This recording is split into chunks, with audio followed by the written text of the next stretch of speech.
بسم اللہ الرحمن الرحیم۔ السلام علیکم friends, how are you all? I hope you will be fine. Friends, آج میں آپ کے ساتھ pre independence history of Pakistan کے کچھ امپورٹنٹ نوٹس شیئر کرنے جا رہی ہوں۔ 1857 سے 1947 تک کی ہسٹری پڑھنا آسان کام نہیں ہے۔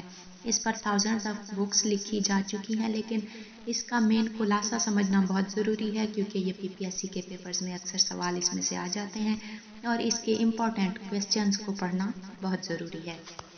اور اس کا مین خلاصہ اور اس کے امپورٹنٹ کویسچن میں آپ کے ساتھ 1 by 1 ویڈیوز میں شیئر کروں گی، جس میں fall of Mughal dynasty, Mughal بادشاہت کا خاتمہ، وار آف انڈیپینڈنس، جنگ آزادی، role of important Muslim personalities in struggle of freedom, اہم مسلم شخصیات کا رول آزادی کے حصول کے لیے، movement led by Muslim leaders in freedom movements, وہ موومنٹس جو آزادی کے حصول کے لیے مسلم لیڈرز نے لیڈ کی تھی، movements led by Hindu leaders in freedom movement, آزادی کے حصول کے لیے وہ موومنٹس جو ہندو لیڈرز نے لیڈ کی تھی۔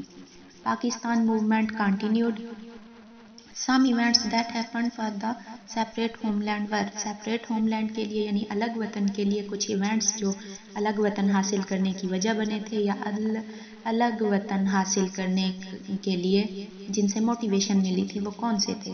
1857 وار آف انڈیپینڈنس، 1857 کی جنگ آزادی، sir Syed Ahmed Khan. 1855 formation of the Indian National Congress, 1885 میں انڈین نیشنل کانگریس کی تشکیل۔ 1906 founding of All India Muslim League, 1906 میں آل انڈیا مسلم لیگ کی بنیاد۔ 1914 to 18 ورلڈ وار 1، جنگ عظیم اول 1914 سے 1918 تک۔ 1919 to 1923 خلافت موومنٹ، دور خلافت 1919 سے 1923 تک۔ 1928 نہرو رپورٹ۔ 1929 14 پوائنٹس آف جناح، قائد اعظم محمد علی جناح نے 14 پوائنٹس یعنی 14 نکات 1929 میں جاری کیے تھے، پیش کیے تھے۔ 1930 علامہ اقبال ایڈریس، خطبہ الہ آباد میں علامہ اقبال نے 1930 میں خطبہ دیا تھا۔ ان کے بارے میں ڈیٹیل سے آپ کے ساتھ شیئر کروں گی، لیکن یہ MCQs ٹائپ آپ نوٹ کرنا چاہیں تو نوٹ کر لیں، یہ بھی بہت امپورٹنٹ ہے، ان کی ڈیٹ یاد کر لیں۔ 1933 ناؤ اور نیور پامفلٹ، ابھی یا کبھی نہیں، پامفلٹ 1933 میں جاری ہوا تھا۔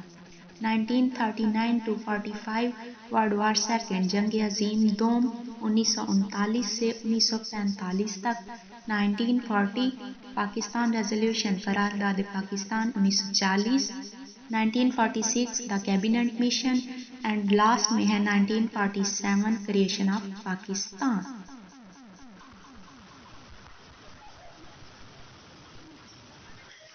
فرسٹ آف آل 1857 کی جنگ آزادی ہے، جس کے بارے میں آپ کو ڈیٹیل سے بتاؤں گی۔ انگلش میں نے لکھ دیا ہے، آپ کے ساتھ شیئر بھی کر دیا ویڈیو میں، اس کو پڑھنا چاہیں تو پڑھ لیں، اگر میں پڑھوں گی تو کافی ٹائم ویسٹ ہو جائے گا، اس لیے میں اس کی ٹرانسلیشن اور اس کا خلاصہ ڈیٹیل کے ساتھ آپ کے ساتھ شیئر کرنے جا رہی ہوں، جس میں اس کا بیک گراؤنڈ، اس کی کازز، فیلئر، آفٹر ایفیکٹس آپ کے ساتھ شیئر کروں گی۔ بیک گراؤنڈ کیا تھا؟ جنگ آزادی 1957 کی جنگ آزادی کا اکثر آپ نے نام سنا ہوا ہے، اس کی ڈیٹیل پڑھتے ہیں۔ اس کا بیک گراؤنڈ کیا تھا؟ اکثر آپ نے ذکر سنا ہوگا کہ کمپنی کی حکومت، کیا تھی کمپنی کی حکومت؟ 1600 میں ایسٹ انڈیا کمپنی کی بنیاد پڑی تھی، جسے 216 لوگوں نے مل کر بنایا تھا۔ 1610 میں اور پھر 1611 میں اس کمپنی نے سب سے پہلے ہندوستان میں اپنے 2 گودام بنائے تھے، اور پھر آہستہ آہستہ انہیں 2 گودام سٹارٹ کرنے سے یہ لوگ ہندوستان میں اپنی جگہ بناتے گئے تھے۔ بہت ہی امپورٹنٹ کویسچن شیئر کرنے جا رہی ہوں۔ موسٹ امپورٹنٹ کویسچن یہ ہے کہ ان کا سب سے پہلا اور کامیاب مارکہ کون سا تھا؟ یعنی ایسٹ انڈیا کمپنی کا سب سے پہلا اور کامیاب مارکہ 1757 میں بیٹل آف پلیسی تھا، جو نواب سراج الدولہ کے خلاف لڑی گئی تھی، اور سراج الدولہ کو شکست دینے کے بعد ایسٹ انڈیا کمپنی نے بہت بڑی کامیابی حاصل کر لی تھی، اور اسی کامیابی کی وجہ سے انہوں نے 1856 تک پورے ہندوستان پر کنٹرول حاصل کر لیا تھا۔ 200 سال تک ایسٹ انڈیا کمپنی نے ہندوستان پر حکومت کی تھی۔ 1857 تک کازز آف وار 1857 کی کیا ہے؟ 1856 تک تو انڈیا پر کنٹرول حاصل کر لیا، اس کے بعد 1857 کی جو جنگ آزادی ہوئی تھی، اب اس کی کازز میں آپ کو بتاتی ہوں کہ اس کی کازز کیا تھی، وہ جنگ کیوں ہوئی تھی۔ سب سے پہلے تو ان کی حاکمانہ ایڈمنسٹریشن جنگ آزادی کی وجہ بنی تھی۔ جمہوری نظام بالکل نہیں تھا، حاکمیت کی وجہ سے عوام کے ساتھ ناانصافی ہو رہی تھی۔ کورٹ میں اسلامک لاز کو ختم کر کے برٹش لاز یعنی برٹش قوانین قائم کر دیے گئے تھے، بھاری ٹیکس لگائے گئے تھے، زراعت کو توڑ ڈالا گیا تھا، امیر غریب سب کو بھاری ٹیکس ادا کرنے پڑتے تھے۔ ایجوکیشنل پالیسیز چینج ہو گئی تھی، اسلامی تعلیم ختم ہو چکی تھی، مادری زبان میں جو لینگویج ہوتی ہے وہ ختم ہو چکی تھی، انگلش اسکول قائم کر دیے گئے تھے۔ جابز میں ناانصافی یعنی جابز مسلمانوں اور ہندوؤں کو نہیں دی جاتی تھی، اچھی پوسٹ پہ انگریزوں کو گوروں کو بٹھایا جاتا تھا۔ عیسائیت کا فروغ تھا، عیسائیت کا فروغ دیا جا رہا تھا، یعنی کہ غریب کی اگر مدد کی جاتی تھی تو اس کی اس شرط پہ مدد کی جاتی تھی کہ پہلے عیسائی ہونا ہوگا، اس کے بعد چاولوں کی ایک بوری دیں گے۔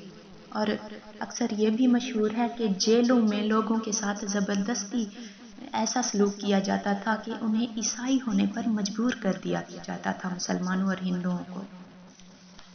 یہ اپنی ایسٹ انڈیا کمپنی اپنی پلاننگ کے ساتھ ہندوستان میں داخل ہوئی تھی۔ ایک تو عیسائیت کا فروغ تھا، دوسرا انڈیا مشہور تھا، سونے کی چڑیا کہا جاتا تھا اس ملک کو، کیونکہ یہ زراعت کے حوالے سے بہت زیادہ ترقی کر رہا تھا، زرخیز زمینوں کی وجہ سے، اس لیے انڈیا کو لوٹنے کے لیے کمپنی کی حکومت آئی تھی۔ ہندوستان کو جی ڈی پی 34 سے 3 جی ڈی پی پر پہنچا دیا تھا، اتنا لوٹ لیا تھا ایسٹ انڈیا کمپنی نے ہندوستان کو۔ ان تمام وجوہات کی بنا پر مسلمانوں اور ہندوؤں نے اتحاد کیا تھا کہ ہم ایسٹ انڈیا کمپنی کی حکومت کا خاتمہ کریں گے اور ان کے خلاف جنگ کریں گے۔ پھر انہوں نے 1957 کی جنگ کا ارادہ کر لیا تھا، لیکن مسلمان چونکہ مختلف مذہب رکھتے تھے اور ہندو مختلف مذہب رکھتے تھے، اتحاد ہونے کے باوجود بھی ان کی پالیسیز کچھ مختلف ہو گئی تھیں۔ کوئی کہاں سے سٹارٹ کر رہا تھا تو کوئی کہاں سے سٹارٹ کر رہا تھا، کچھ ہندو تھے، کچھ سکھ تھے، کچھ مسلمان تھے۔ اتحاد ہونے کے باوجود بھی ان میں اتحاد نہیں ہو پایا تھا، جس وجہ سے جیتی ہوئی جنگ بھی وہ ہار گئے تھے۔ ایک اور موسٹ امپورٹنٹ کوسچن ہے، بہت ہی امپورٹنٹ کوسچن ہے، لکھنا چاہیں تو لکھ لیں۔ کوسچن یہ ہے کہ جنگ آزادی کی پہلی گولی کس نے چلائی تھی؟ اس کا آنسر ہے ہندو منگل پانڈے نے، جس نے بعد میں خودکشی کی بھی کوشش کی تھی، لیکن وہ بچ گیا تھا، زندہ بچ گیا تھا، اور پھر اس کو پھانسی دے دی گئی تھی۔ ہندوستانی مسلمان اور ہندو یہ جنگ ہار تو گئے تھے، لیکن اس جنگ کی وجہ سے ایسٹ انڈیا کمپنی بھی ختم ہونے لگ گئی تھی، ان کا بہت زیادہ نقصان ہو گیا تھا، اور تمام کی تمام ایسٹ انڈیا کمپنی کی پاور برٹش حکومت کے سپرد کر دی گئی تھی۔ آٹومیٹکلی جیسے ہندوستانی مسلمان اور ہندو بھی جنگ میں کامیاب نہ ہو سکے اور کمپنی کی حکومت والے بھی کامیاب نہیں ہو سکے تھے، تو ایسٹ انڈیا کمپنی کی حکومت ختم ہو گئی تھی اور 1957 کے بعد مکمل کنٹرول برطانیہ برٹش گورنمنٹ کے پاس چلا گیا تھا۔ ہندوؤں نے یہاں ایک چالاکی کی تھی، انہوں نے برٹش گورنمنٹ کو یہ یقین دلایا تھا کہ اس جنگ میں تمام کا تمام پالیسیز اس جنگ کی جو بھی تھی مسلمانوں کی بنائی ہوئی تھی اور ہندو اس جنگ کے خلاف تھے۔ انہوں نے یہ برٹش گورنمنٹ کو یقین دلا کے اپنی جگہ بنا لی تھی، اور برٹش گورنمنٹ نے اس جنگ کا بدلہ مسلمانوں سے چن کر لیا تھا۔ مسلم لیڈرز کو پھانسی پہ لٹکایا گیا تھا اور کئیوں کو تو 6 ماہ تک لٹکایا تھا ان کی لاشوں کو، تاکہ لوگ عبرت حاصل کریں اور نیکسٹ برٹش گورنمنٹ کے خلاف کھڑا ہونے کی کسی میں ہمت پیدا نہ ہو۔ مسلمانوں کے ساتھ مزید ناانصافی ہونے لگ گئی تھی، اسلامی سکولز کا خاتمہ ہونے لگ گیا تھا برٹش گورنمنٹ کے دور میں، اور مسلمانوں کے ساتھ 1857 کی جنگ آزادی کا بہت زیادہ بدلہ لیا گیا تھا، مسلمانوں کو سولی پہ لٹکایا گیا تھا، ان کے لیڈروں کو قید و مشقت برداشت کرنی پڑ گئی تھی، لیکن مسلمان چونکہ جذبہ ایمان رکھتے تھے، اس لیے انہوں نے اسے اپنی شکست تسلیم نہیں کیا تھا۔